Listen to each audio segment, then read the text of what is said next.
Здравейте!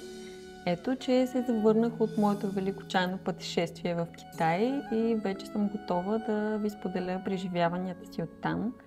Беше наистина невероятно и изпълнено с много нови впечатления, вдъхновение, адреналин и какво ли още не. Успяхме да посетим Шенджън, Макао, Хонг-Конг и Тайпей и навсякъде беше много различно. Хората имат различна култура, порядки, традиции, ценностна система и въпреки, че уж всичко е Китай, сякаш съм била в 4 различни държави. В поредица от видеа ще ви споделя моите преживявания и лични впечатления. Надявам се да ви бъде интересно за този друг свят. Започвам разказа си с първата вечер в Шенджън. Пристигнахме в хотела и почти веднага след това отидахме на чаен бар с много богато чайно меню. Поръчахме Дан Конг Светъл Улун, тъй като това е най-известният чай в този регион. Озовахме се в традиционен китайски ресторант By the Bay by Chef Fei с звезда Мишлен, в който ни сервираха кантонска кухня. Изключително вкусно. След това отидохме да разгледаме бара на 79-ти етаж в сградата на хотела и решихме, че ще дойдем пак по-късно. Страхотно посрещна страна на Мандарин Ориентал. Силно го препоръчвам този хотел. Имаше красиви чайни съдове за приготвяне на чай и веднага ги изпробвахме. Тази невероятна гледка от 76-ти етаж през нощта на Шенджън беше изключително красива. На първата ни закуска сутринта в хотела ни направи впечатление, че има една TikTok инфлуенсърка. Навън видяхме, че времето е много мрачно и дъждовно и решихме, че ще бъдем на закрито. Затова отидахме директно в T-World Terminal Market.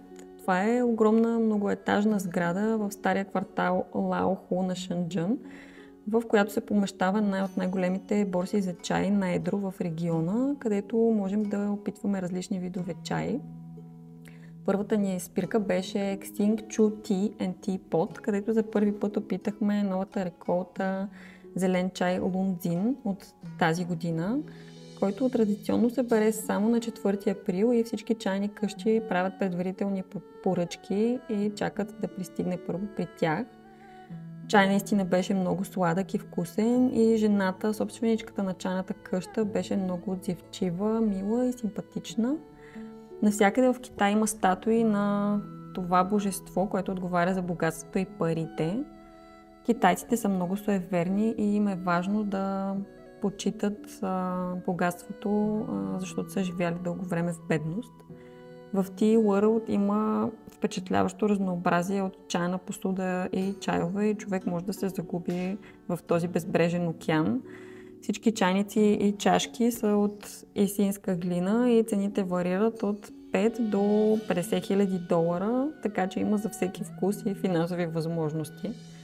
Подариха ни специален микроскоп, с който се проверява качеството на глинените съдове.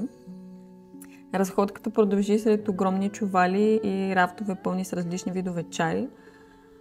Пак суеверие с жабката, която ако погали, ще ти донесе богатство. Седнахме на още една чайна дегустация, на която опитахме чай от отлежали кори от мандарини. Много е полезен за здравето. Продължихме с висококачествени светли луни в една семейна чайна къща на над 30 години.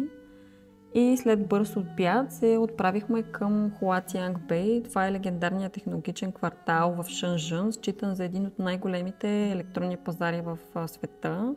Пълно беше с TikTok оборудване, същото като на дамата от закуската.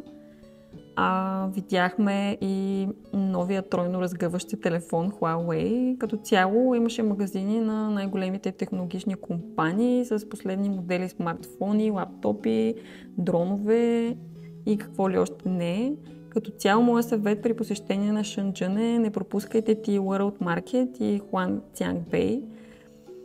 Утре ще излезнем извън града до едно от 10 най-значими родни места на чая в провинцията Гуандун, за да берем чай, така че абонирайте се, за да видите ден 2 от чайното пътешествие. Ако ви хареса това видео, дайте лайк и споделете любимия си момент от него в коментарите.